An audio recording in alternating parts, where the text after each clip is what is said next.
And when you think about real estate, there's a lot of really hard stuff. There's a lot of death and divorce and job loss, relocation, some scary stuff. And Right. so I am in a unique opportunity to serve people in those moments in ways that other people don't necessarily understand, right? Because I've lived through the experience of grief at my core. Hey, I'm Nate Carver, and welcome to Between Two Doors.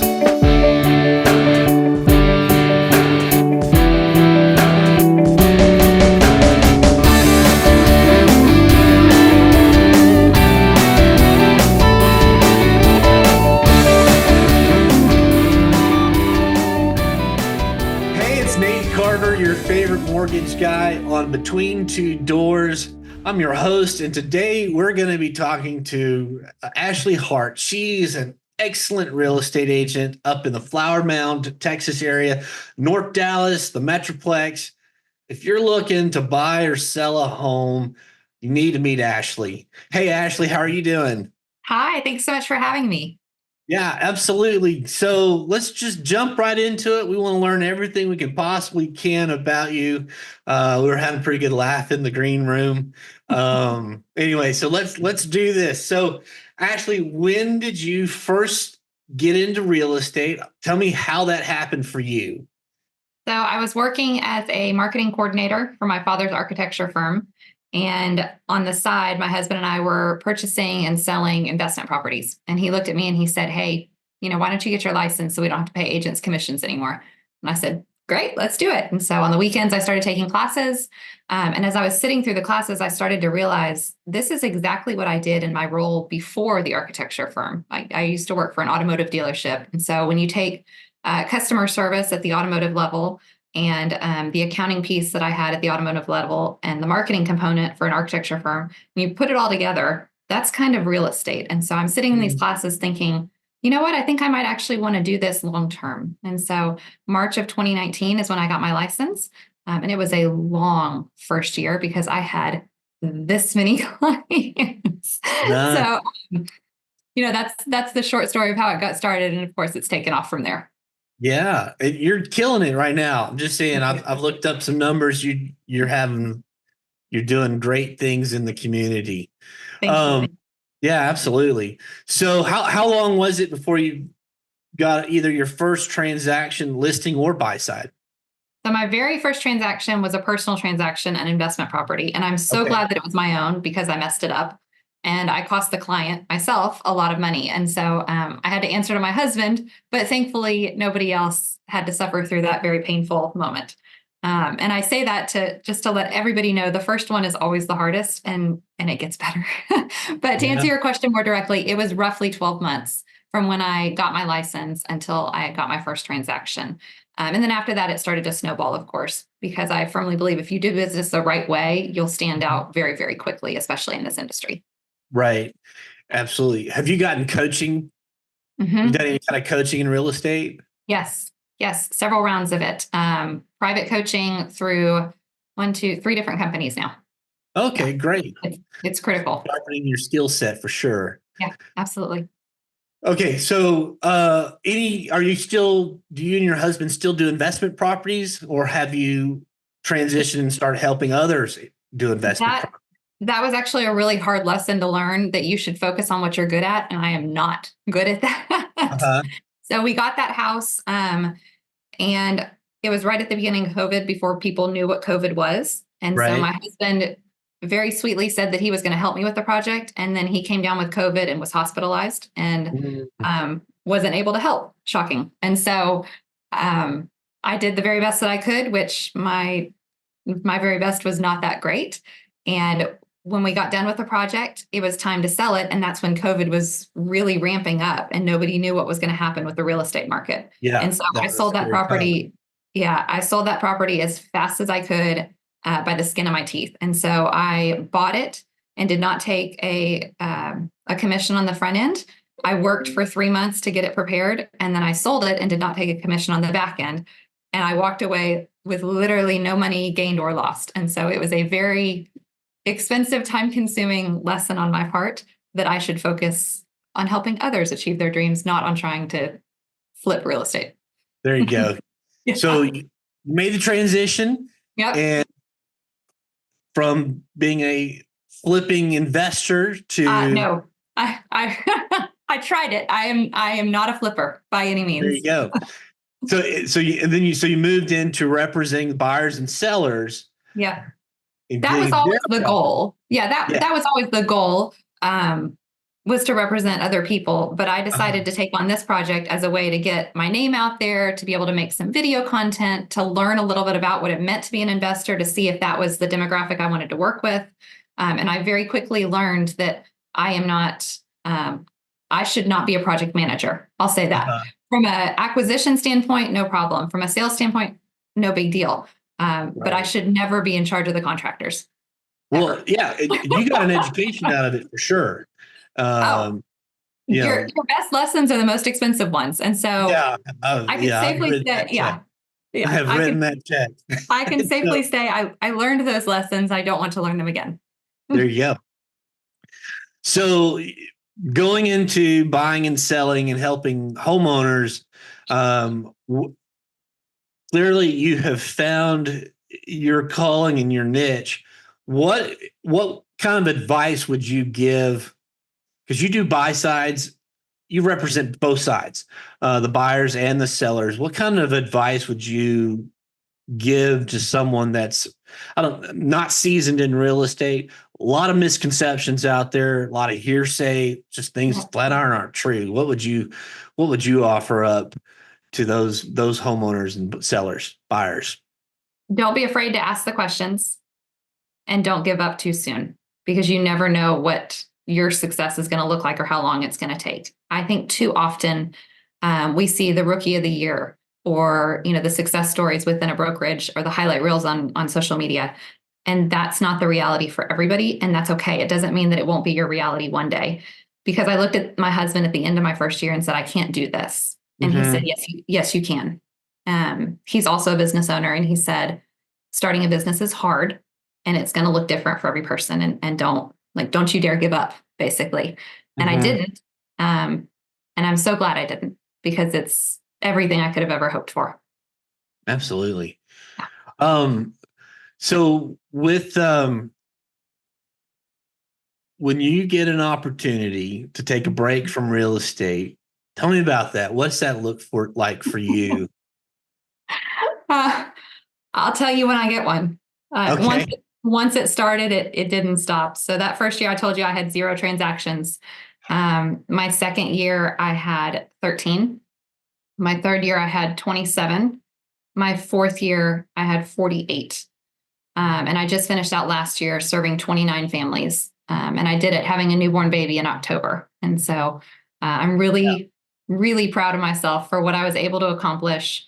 Good for you. Pregnant, postpartum, and with a new baby by my side right now. So there is no break right now. As a mom of 4 with a traveling husband, there is no break.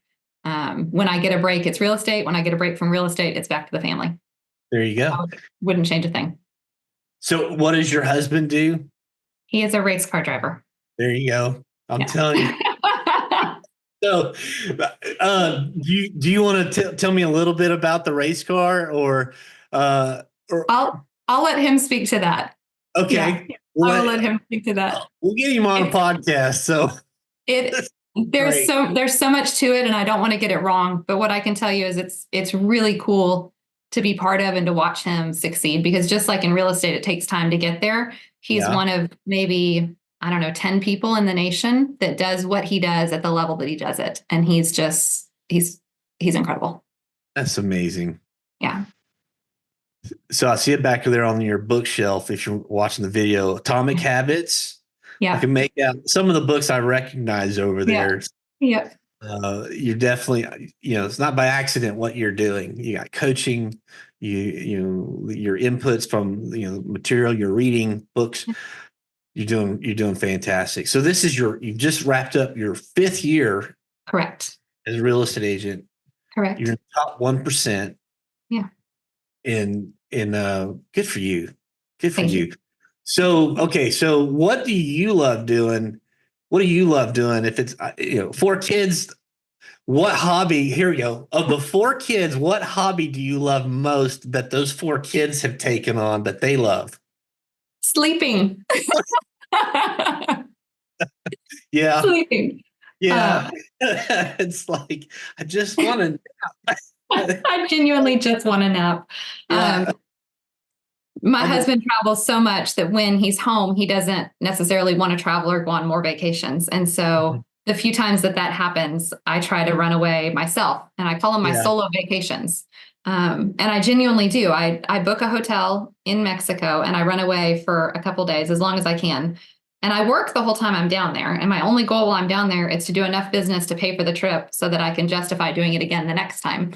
Oh, And I nice. am so dadgum productive when I'm down there because I'm not waking up to make breakfast and drive people to school. And, oops, I forgot my lunchbox. Can you bring it to the school? And then there's pickups and sports and bedtime and bath and homework. And I'm getting 12 hours worth of work done the whole time I'm down there, but I get to do it by the pool and by the ocean.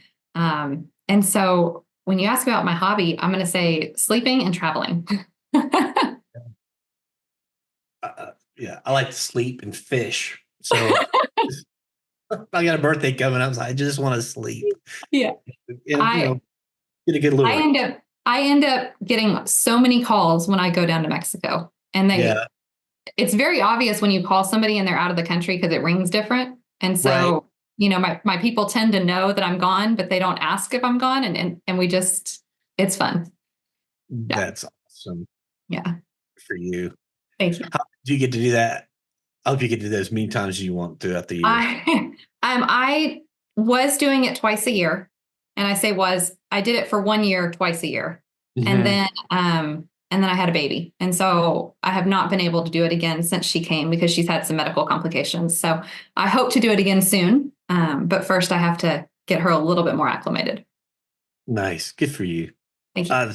I love it. Okay. So tell me, in real estate, I'm going to ask for you. I'm going to give you some options. Funny story, crazy story. Okay.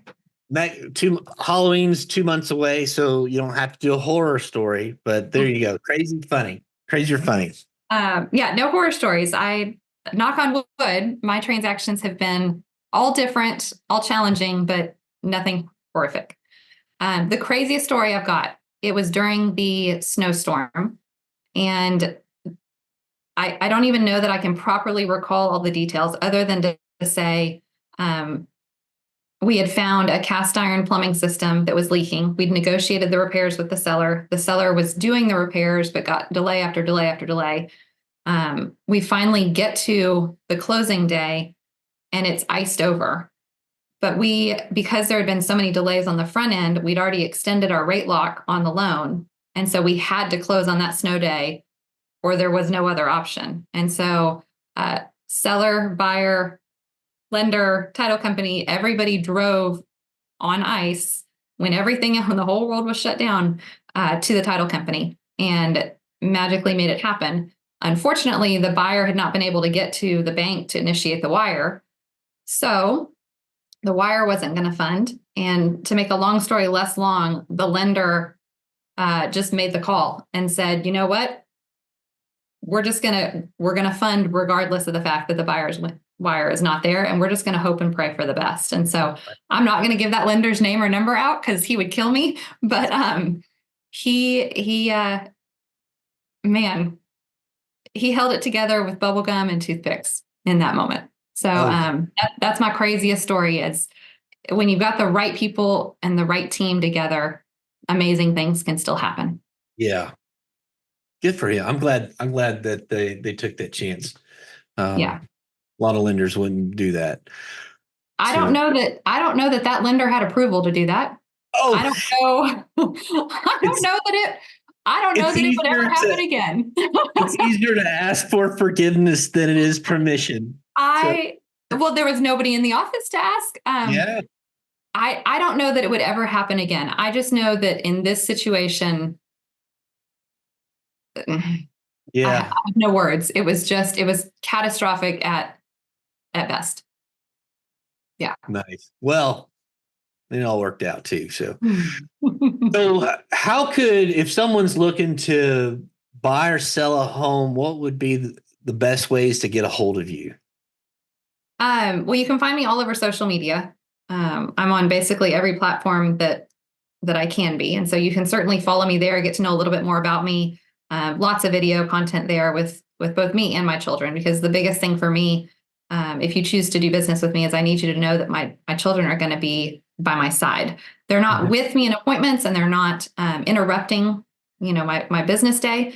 But you might hear them in the background if you call me after hours. I'm always going to take your call, but obviously I'm a mother Yeah. as well. And so I would say check on social media, make sure that you're comfortable with what that situation looks like, and then you can certainly reach out from there. There you go. I'm going to put those links. I'll get that Okay. associated with the video too. So, Okay. and so it'll be, people will find you and they'll be able to reach Awesome. you. Awesome. Yeah, absolutely. It was a joy talking to you. I told you it goes fast. I'm like It 20, does. 30. Did you want my story about my brother? I know you had Yeah. mentioned that being something last time. Yeah, absolutely. I'm sorry. Yes. No, I'm happy to share it if you still wanted it. Yeah, I do. Okay. Um, so in 2009, I lost my brother Austin, and I remember very clearly the people that showed up for me in those moments. Yeah. They put your shoes on, and they bring you food, and they help you get out of bed, and they do all the stuff that you're not capable of doing in those moments. And when you think about real estate, there's a lot of really hard stuff. There's a lot of death and divorce and job loss, relocation, some scary stuff. And Correct. so I am in a unique opportunity to serve people in those moments in ways that other people don't necessarily understand, right? Because I've lived through the experience of grief at my core. And so a lot of times people will call me when they're going through these hard transitions, and they'll just allow me to come into their world and pick up the pieces and carry them through the real estate transaction so that they can focus on the stuff that matters most, their family and whatever other details are going on. And so Right. I would say that it took me a while to realize that that was my niche, but a lot of people reach out to me for those reasons. They Mhm. know that I'm just going to get it, and that if I'm asking questions, I'm not just being nosy. I'm asking them because I really truly want to serve them in that way. Um, and so I don't know how to say it other than, like, would I take my brother back 100 times over? Like, of course I Yeah. would, but I get to honor his memory each and every day that I get to serve a family that's going through something that's hard. And so because of him, I believe because of him, I'm successful, right? Because of the experience that I went through with him. And what's cool is, I don't know if you're a believer or not, but for me, one of the things that helped me most right after I lost him, somebody came to me and said, "You're on the back side of the tapestry, Ashley. Like, it's not going to make sense right now. When you're on the back of a tapestry, you've got a woven mess of colors and strings, and you can't make sense of the chaos. And one day we're going to get to walk around to the other side of the tapestry, and we're going to get to see how it's all woven together." And that's kind of what I'm getting right now. I'm getting to little glimpses of what my tapestry looks like, right? Like, I didn't understand why I lost my brother, but now I understand how I get to help other people. And so that was a long way of saying, I that's where my success comes from, is just from the experiences that I've had. Yeah. I'm convinced more and more it's all relational. Yeah. And, real estate, thank you for sharing that story. Yeah. Real estate is for a lot of people, it's the biggest purchase they ever make. It's the most Mm-hmm. stressful it can be. It doesn't have to be. It, Mm-hmm. a good real estate agent, a great real estate agent like yourself that, you know, you're open, you are committed, and, you know, and a good lender, and, you're going to win, and that can be a peaceful experience, chaos-free purchase of a home. Yeah.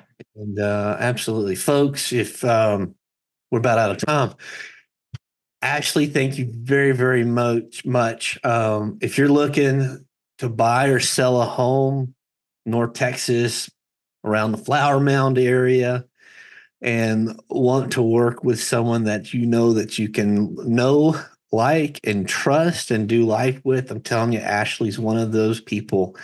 And this is the second time I've talked to her, and it's been a fantastic conversation. And Second, with many more to come. yeah, we will do this as often as you like. I thoroughly enjoy having you on my podcast and as a guest. And Thank you. Yeah, and just I love your story, and I'm very proud of you. You're doing wonderful things. Thank you. Thank you. I appreciate you having me.